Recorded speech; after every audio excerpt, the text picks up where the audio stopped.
What up? Welcome back. It is Bones, and today we're going to do a little topic video. Now, I have been wanting to talk about this for a long time. I've just never, gotten up to it, but finally the day is here. We are going to talk about scale, having to do with McFarlane and other lines and so forth. So let's go ahead and get into it. Now, for starters, let's talk about McFarlane Scale. Now, we do know that it has been all over the place from the very first wave when we got the first Batgirl. She was pretty much the same size as Nightwing. And that was our first, clue that it was going to be a bumpy road with McFarlane and Scale. Now, we have come a long way since that first wave. The newer Batgirl, of course, was more precisely scaled compared to the other figures, but we do even still have different problems. Like, we have some Batman that are bigger than others. Martian Manhunter is another one that I could think of that should have been pretty tall, and he was basically shorter than your average figure, whereas we all know he is an alien that should be a little bit taller. I did fix this. I had a video where I raised up the height of the Martian Manhunter where he could be a little bit taller than the rest of the Justice League. But this is not a problem that just happens in the DC Multiverse line. This has also occurred in other lines. We'll take DC Universe Classic as an example because that is a line that I did collect completely. And I remember when they released their first Sinestro, and that figure was really too short. Now, I do remember when this happened. I think it was the third wave. And I don't remember anybody really making a big deal about it. I mean, you did have people on the message board saying that he was too small. But it wasn't like now where even if one little detail of a figure, like the belt is the wrong color, or there is some gray trim on a Batmobile when it should be black, people lose their minds. So at that time, DC Universe Classics actually rectified this. And later on, they did release a Sinestro that was to proper scale. But that just goes to show you that this does not only happen to McFarlane, it happens throughout lines. Maybe not as bad as McFarlane, but we have come a long way where a lot of the figures now are more to scale.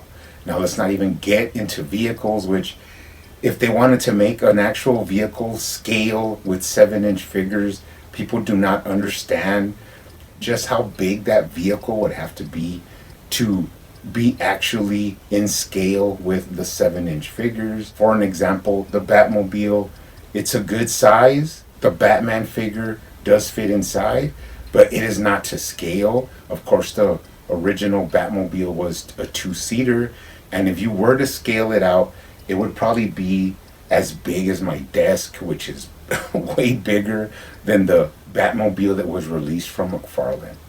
So we take the good with the bad. There's some, you want a Batmobile to display on your shelf or a Batwing. They're only going to be a certain size. They cannot be actually scaled out because they would be too huge for basically 90% of the collectors to even display. Now, this takes me into another point about scale, and that is 6-inch versus 7-inch. Now, in all honesty, I could care less about 6-inch. Now, that is not to say that I'm against 6-inch, because of course I collected the complete DC Universe Classics run, which was 6-inch. And I am not against buying any scale of figure. It could be 3-inch, it could be 5-inch, it could be 10-inch. The main thing to me would be more about what character it is. Now, if there was a character where that there was completely no figures made, and I really enjoyed that character, and the only thing they had was a 4-inch figure, I would buy that 4-inch figure. Why? So that I could display it or have it here in my office. For me, because I enjoy that character. Bane is another character that I'll buy any scale of. Now, I never really have branched out to like statues and stuff like that, but if I were to have a statue, more than likely it would be a Bane statue. Now, of course, McFarlane gave us the Mega Fig Bane. Now, we did have the big debate. Is he too big? Could he be bigger? Does he scale right with the figures? And the main thing for me is that in a lot of the comics, Bane has morphed into like this huge character. So I don't really scale him like a Nightfall Bane, the original Bane. And also, I just like having a Bane. It doesn't matter to me really like how big he was, as long as he's not tiny. This was an awesome figure from McFarlane. Of course, he's still hard to get now. He's sold out. You're talking over $100 to get this guy. And of course, I have 3 because I'm a big Bane fan. But that just goes to show you that it's not always about scale. It's more about the characters that we want in our collection. But what we do know about scaling 6 and 7 inch with McFarlane is that basically when McFarlane started the line and he put out that he was going to make it 7 inch, that was just planting the seed in a lot of, I'm going to just say it, a lot of Hasbro fans wanted a 6 inch DC line to be compatible with their Legends line. Now, it didn't happen solely because McFarlane decided to go 7 inch, and the Hasbro people are still collecting 6 inch. And that just made it like a hate thing that I saw from the beginning. Not only in the comment section from the worms talking about McFarlane sucks because he made 7 inch instead of 6 inch. Not only them, I've also seen it in YouTube, creators, YouTubers that I've seen that have pretty much been Marvel Legends channels.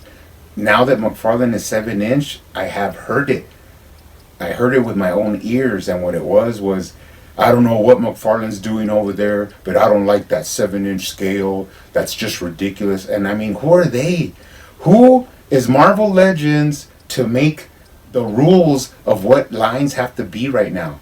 Now, the big misconception is that McFarlane is the only weirdo out here making 7 inch, which is completely a lie. Why? Because NECA is 7 inch, Super 7 is 7 inch, Mattel is basically 7 inch. They're like 6.5 and also 7 inch, even in the wrestling figures. So basically, a lot of lines have moved on from 6 inch. 7 inch is the new thing. And basically, if you're not a high-end collectible that's trying to keep the production cost down so you stay at 5 inch and 6 inch, then the other 6 inch lines are all Hasbro. Now, to me, that seems more like a personal problem, but I would say if I had any advice for any Legends fans that are still holding out about the 7 inch thing with McFarlane, just forget it, because we're never going back to 6 inch. 7 inch is, I think, pretty close to perfection for action figures. Now, when I look at 6 inch scale figures, to me, they seem like baby toys. I just I can't go back now. I do still collect or try and find DC Universe Classics figures that I want extras of, or even DC Direct or older figures. Like I said, I'm not against other scales. It's just that right now my collection is centered around 7 inch scale, and I'm fine with that. I like that because it's something different. I have tons of Batman figures that are 6 inch, and now I have Batman figures that are different sizes. But it's all good because this is a hobby that I enjoy, and I really don't like to put any negative connotations in things that I enjoy, because that's why I enjoy them. Because all the things I have to do in my day, when I get into my office and I could, look at my collection and open up figures, that is the most pleasurable part of my day, amongst other things. So basically, I do know what the truth is, and the truth of the matter was that Marvel collectors were so thinking that they were like the top tier of action figure making and collecting, that when McFarlane went to 7 inch, they took it as a personal attack on their collection, and that hate has been here from day one, and I pretty much think that hate will never go away until something happens where either Marvel goes 7 inch, or for some reason DC goes back to 6 inch, which I just do not see happening. But one thing is for certain, and that is that hate against McFarlane will always be there. And if I know anything, it is that if you have a lot of hate You should just let it go and move on. It's just a lot simpler, and you'll save yourself a lot of grief that you do not need in your life. Now, one of the final points I want to talk about is that what is the McFarlane line? Now, we all know this. The McFarlane line is a mass-produced retail line. Now, if you want to compete in the retail line, you have to be able to sell to the average consumer. That's what a lot of collectors keep, forgetting or misunderstanding, is that I'd say 70-80% of these figures have to sell to just your average consumer walking through the aisle. The collector does make up more of the percentage of sales than it used to, but it's still not the main part of the sales. The main part of the sales are regular people going into the passing through the toy aisle and picking up a cool looking Batman figure, a cool looking Impulse figure, a cool looking Nightwing figure, and hey, even a really cool looking female figure. But in all actuality, these figures are not completely made for collectors. Collectors get all crazy over the slightest details, which of course is any little millimeter of scale, any little paint detail, the way the hair is. That's what they get all crazy about. But a regular consumer just sees the package and if the figure looks cool or not, which I know people don't like to hear, but that's just the way it is in your mass retail action figure line.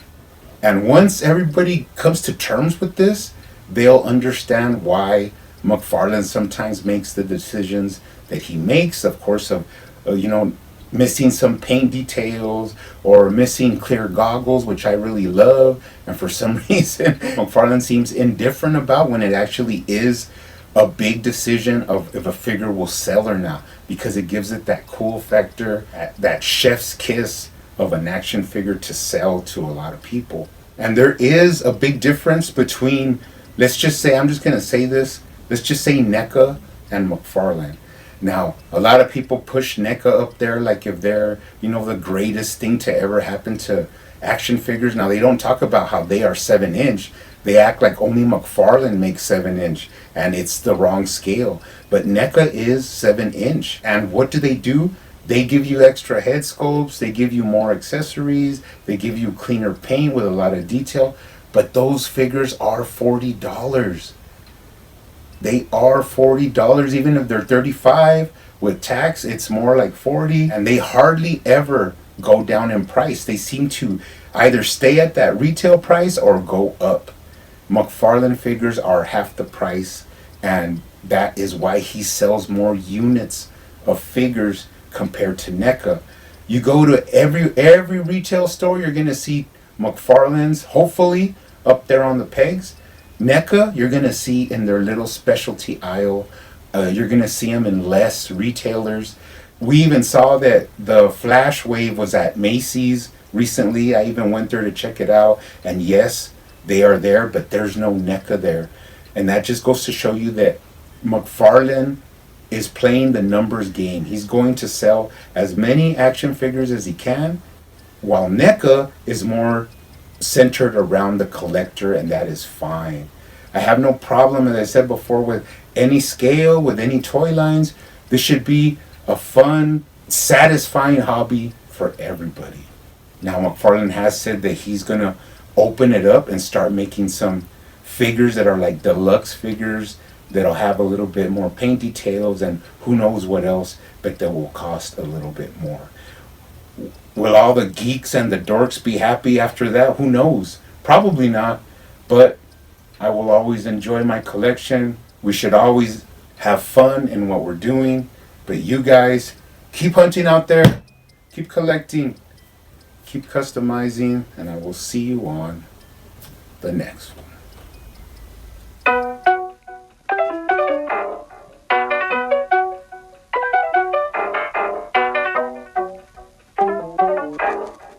Call me Crazy Joe, but now they can call me Batman.